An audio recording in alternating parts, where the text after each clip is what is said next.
Babe. Mbona hukuniambia uko na bibi? Nini? Mbona hukuniambia uko na bibi? Kumbe unanicheat. Sijakucheat. Si hukuniambia umeoa? Ngoja kwanza nikwambie. Si utulie, ilikuwa nikuje nikwambie history yote.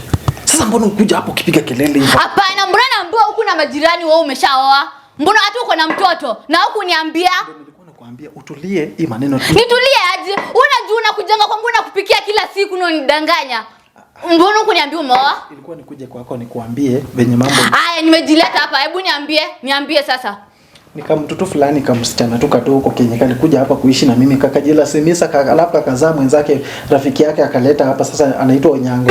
Sasa ndio anaishingi hapa ukinisumbua kila siku, lakini that's why mimi natorokeanga kwako nakuja kutafuta peace of mind, lakini si ati niko. Hapana, hebu mlete hapa saa hii. Mlete hapa saa hii. Huyo uwezani. Yeye ndo nani? Hebu mlete. Uwezani na yeye akienda tu nitakuja tuongee. Hapana, siendi mahali.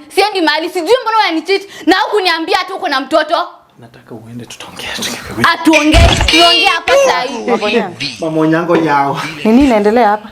Hii kelele yote ni ya nini? Ni rafiki yangu. Wewe hata ndo nilikuwa natafuta. Beba tu unanicheat na kitu inakaa hivi. Babe. Ni nini umekosa kwangu?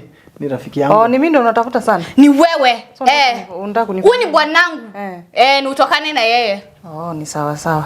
Sasa, Baba Onyango. Mama Onyango. Fuatana na bwana yako mkuje tuongee. Wakamwacha akiwa paralyzed. Amevunjwa miguu, shingo na spine cord. Mama Onyango yawa. Nitakuja tuzungumze jioni. Nitakuja. Mama Onyango. Mama Onyango nikuja tuzungumze.